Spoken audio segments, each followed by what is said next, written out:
तो आज हम क्लास 11th बायोलॉजी का चैप्टर 1 द लिविंग वर्ल्ड से जो टेक्सोनॉमिक कैटेगरीज है, जो चार्ट दिया रहता है, थोड़ा सा उसके बारे में समझेंगे और मेनली मेजरली हम देखेंगे इसको हम कैसे याद रख सकते हैं इसकी सीक्वेंस में। सबसे पहले टेक्सोनॉमिक कैटेगरी, टेक्सोनॉमी का मतलब क्या होता है पहले यही समझ लेते हैं। टेक्सोनॉमी एक ब्रांच ऑफ साइंस है जो कि डील करती है आइडेंटिफिकेशन, क्लासिफिकेशन, कैरेक्टराइजेशन, नॉमेनक्लेचर, इन चार चीजों से। नॉर्मली देसी लैंग्वेज में बोला जाए तो टेक्सोनॉमी का क्या मतलब है? टेक्सोनॉमी का सिंपली मतलब है स्टडी करना, किसी चीज के बारे में जानना और पढ़ना। अब टेक्सोनॉमी करना क्यों जरूरी है? टेक्सोनॉमी करना यानी कि स्टडी करना इसलिए जरूरी है क्योंकि जब हम स्टडी करेंगे तब हम जान पाएंगे किसी ऑर्गेनिज्म के बारे में।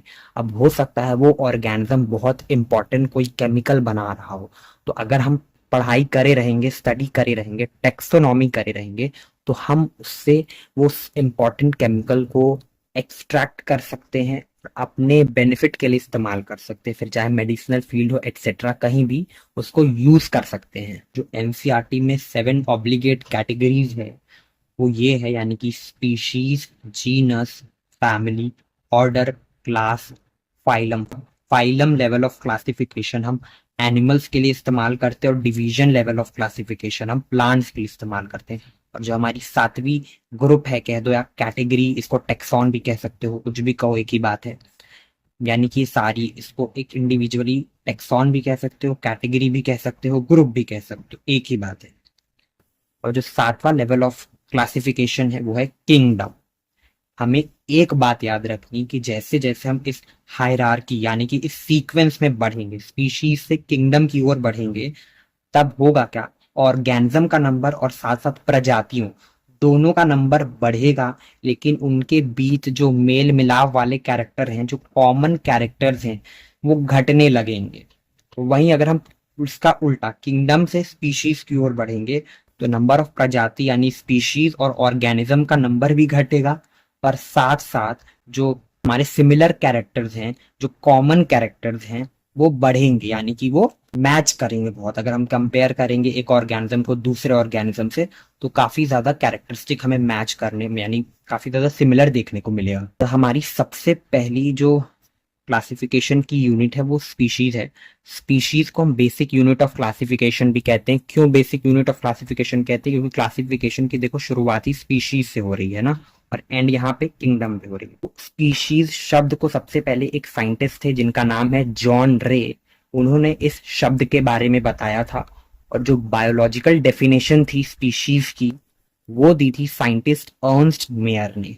ये याद रहेगा बिल्कुल। अब स्पीशीज की डेफिनेशन है। स्पीशीज का मतलब क्या होता है? स्पीशीज मतलब प्रजाति। अगर हम बात करें होमोसेपियंस की, एक इंसानों की प्रजाति है, इसके अंदर रह रहे इंसान यानी कि हम इस प्रजाति को, स्पीशीज को बनाते हैं। और इसमें इसके अंदर रह रहे ऑर्गेनिज्म कैसे होंगे? आपस में एक दूसरे से काफी सिमिलर होंगे, रिप्रोड्यूस कर सकते हैं, इंटरब्रीड कर सकते हैं और आपस में मिलके इंटरब्रीड करके एक हेल्दी ऑफस्प्रिंग को जन्म दे सकते हैं। तो स्पीशीज की जो डेफिनेशन है वो क्या होगी? सबसे पहले तो ये सबसे छोटी कैटेगरी है। स्पीशीज में ऑर्गेनिज्म बहुत ज्यादा सिमिलर होते हैं और आपस में रिप्रोड्यूस करके फर्टाइल ऑफस्प्रिंग बना सकते हैं। अब एग्जांपल देख लो, होमोसेपियंस इंसानों की प्रजाति है, इसके अंदर रह रहे हम इंसान इस स्पीशीज को बना रहे हैं, तो इस स्पीशीज के अंदर देखो कितनी ज्यादा सिमिलैरिटीज देखने को मिलेगी ऑर्गेनिज्म के प्रति। अब जैसे ही हम एक लेवल अप करेंगे यानी कि स्पीशीज से जीनस को, ये देखो स्पीशीज में हमें क्या देखने को मिला? स्पीशीज लेवल की क्लासिफिकेशन में हमें ये देखने को मिला कि काफी ज्यादा कॉमन कैरेक्टरिस्टिक शेयर करता है ऑर्गेनिज्म। लेकिन जैसे ही हम जीनस यानी कि एक लेवल अप कैटेगरी में जाते हैं, इस टेक्सोनॉमिक कैटेगरी में जाते हैं, तो जीनस का मतलब क्या होता है? जीनस का मतलब होता है ग्रुप ऑफ रिलेटेड स्पीशीज, यानी कि वो स्पीशीज जो आपस में कुछ थोड़ा बहुत मेल खाती हो, जिसकी वजह से वो एक जीनस में आ जाती हैं। जैसे कि अगर बात करें पैंथरा, पैंथरा एक जीनस है। किसका जीनस है? लायन का भी जीनस है, टाइगर का भी जीनस है, लेपर्ड का भी जीनस है। 3 अलग अलग प्रजाति हैं। इसके अंदर रह रहे ऑर्गेनिज्म अब देखो ये तीनों अलग अलग प्रजाति को ऑर्गेनिज्म है, बट क्योंकि ये कहीं ना कहीं एक दूसरे से थोड़ा बहुत रिलेटेड है, जिसकी वजह से इनको एक ही जीनस में रख दिया, जिस जीनस का नाम है पैंथरा। तो जीनस की डेफिनेशन क्या हो जाए? Group of related species. पर अगर हम यही कंपेयर करने लग जाएं जीनस को और स्पीशीज में, तो स्पीशीज में रह रहे ऑर्गेनिज्म जो थे वो काफी ज्यादा सिमिलैरिटीज शेयर करते थे, कॉमन कैरेक्टर्स शेयर करते थे। लेकिन जीनस लेवल पे वो सिमिलैरिटीज थोड़ी कम हो गई। क्यों कम हो गई? कि भाई प्रजातियों का नंबर तो बढ़ गया, ऑर्गेनिज्म का भी नंबर बढ़ गया। अब जीनस से एक लेवल ऊपर क्लासिफिकेशन में जाएंगे तो फैमिली आता है। अब फैमिली क्या है? फैमिली क्या है? फैमिली की डेफिनेशन क्या होगी? ग्रुप ऑफ रिलेटेड जेनरा, यानी कि कुछ ऐसे रिलेटेड जीनस। देखो जीनस सिंगुलर होता है और जेनरा प्लूरल शब्द है। तो जब ग्रुप ऑफ रिलेटेड जेनरा होते हैं, जो एक दूसरे से मेल खाते हुए जेनरा होते हैं, वो फैमिली बनाते हैं। इसका एग्जाम्पल देखो, पैंथरा जो था वो किसका जीनस था? लायन का भी था, टाइगर का भी था और लेपर्ड का भी था। वहीं पे फेलिस किसका जीनस है? कैट का जीनस है। तो ये दो अलग अलग जीनस हैं, अलग अलग प्राणी के, अलग अलग प्रजाति के।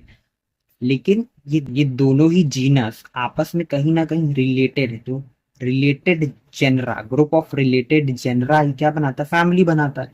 तो वैसे ये पैंथरा और फेलिस, ये दोनों ही काफी थोड़ा बहुत रिलेटेड हैं, जिसकी वजह से ये एक ही फैमिली बनाते हैं, जिस फैमिली का नाम है, दोनों मिलकर एक फैमिली बनाते हैं। और इस फैमिली का क्या नाम है?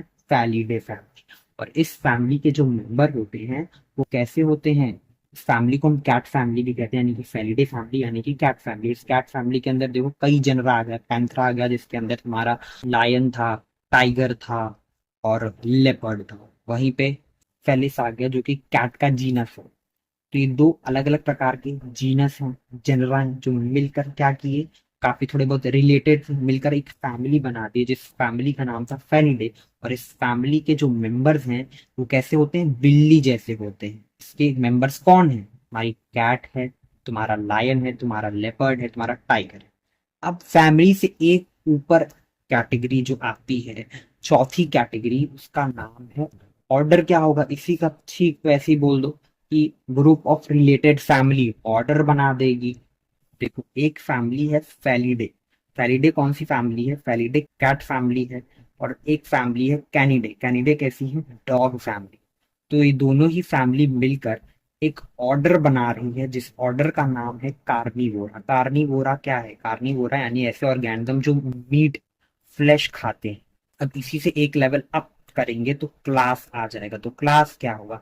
Group of related order makes class. इसकी डेफिनेशन यही होगी ना, कई सारे ऑर्डर्स मिलकर क्लास बनाते हैं। जैसे कि कार्निवोरा एक ऑर्डर है, प्राइमेट्स एक ऑर्डर है।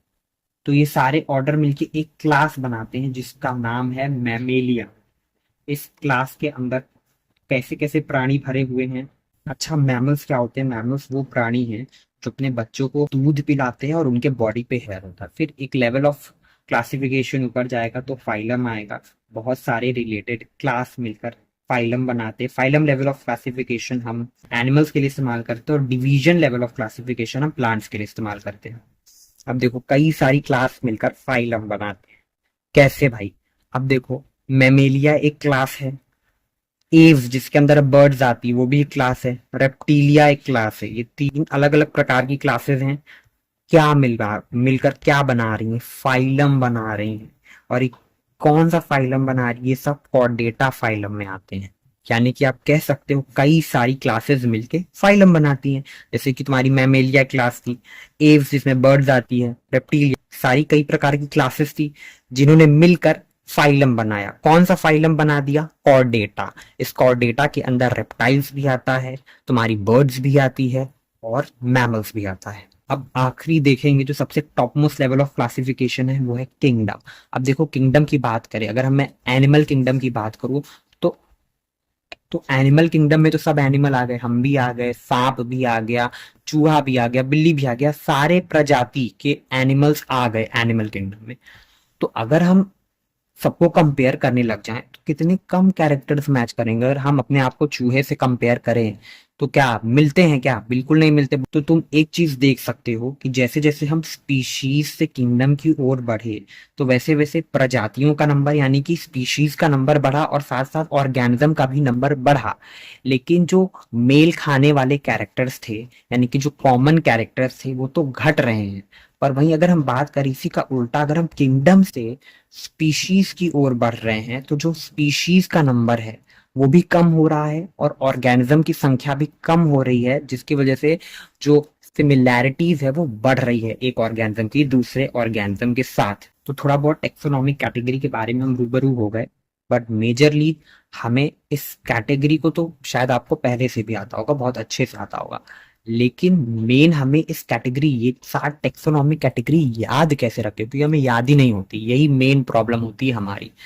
तो याद करने के लिए एक सिंपल सा निमोनिक्स भी है इसके लिए। किंगडम के लिए कीप, फाइलम या डिवीजन के लिए डिशेस स्लैश पॉट, क्लीन। अब पूरा अगर पढ़ के देखे तो keep, dishes, pot, clean, otherwise, family gets sick. अगर ये निमोनिक्स, ये शब्द जो मैंने अभी बोला है, ये तुम लिख लो, याद कर लो, तो बहुत ही अच्छा होगा हम सबके लिए, आपके लिए भी। क्यों? क्योंकि अगर तुम्हें ये याद आ गया ना, तो तुम फिर इसको, ये जो कैटेगरीज है, ये जो टेक्सोनॉमिक कैटेगरीज है, साथ ही साथ तुम तुरंत लिख लोगे, तुम्हें ये याद करने की जरूरत ही नहीं। तुम्हें सिर्फ ये याद रखना है, keep dishes pot clean otherwise family get sick. Keep का किंगडम हो जाएगा, डिशेज यानी कि डिवीजन हो जाएगा, पी से फाइलम हो जाएगा, क्लीन है तो क्लास हो जाएगा, ओ है तो ऑर्डर हो जाएगा, फैमिली का देखो फैमिली है, गेट्स में जीनस हो जाएगा, जी से जीनस हो गया, एस से स्पीशीज हो गया। तो ये अगर हमें याद है तो हम ऑटोमेटिकली ये लिख लेंगे।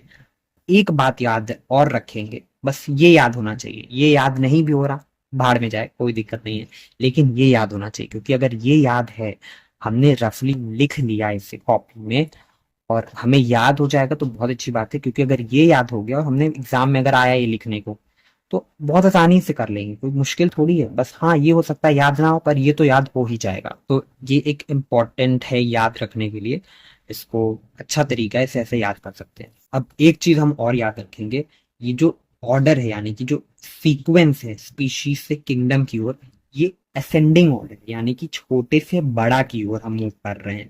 तो जब हम छोटे से बड़े की ओर मूव करते हैं, तो ये याद रखना कि जो कॉमन कैरेक्टर्स होते हैं ऑर्गेनिज्म के बीच, वो घटते हैं और स्पीशीज का नंबर और ऑर्गेनिज्म का नंबर बढ़ता है। वहीं इसी का उल्टा, जब हम डिसेंडिंग ऑर्डर यानी कि बड़े से छोटे की तरफ मूव करते हैं, यानी किंगडम से स्पीशीज की तरफ मूव करते हैं, डिसेंडिंग ऑर्डर में मूव करते हैं, तब क्या होता है, जो स्पीशीज का नंबर होता है और जो ऑर्गेनिज्म का नंबर होता है वो तो कम होता जाता है, लेकिन जो कॉमन कैरेक्टरिस्टिक्स होते हैं, जो सिमिलैरिटीज होती है ऑर्गेनिज्म के बीच, वो बढ़ने लगती है। तो ये याद रहेगा, बिल्कुल याद रहेगा, और ये निमोनिक्स भी याद रहेगा। तो बस ये याद रखना है, ये याद होगा तो ये तो ऑटोमेटिक हम लिख लेंगे। एंड आई होप आपको अब ये याद तो हो ही जाएगी टेक्सोनॉमिक कैटेगरी। Thank you.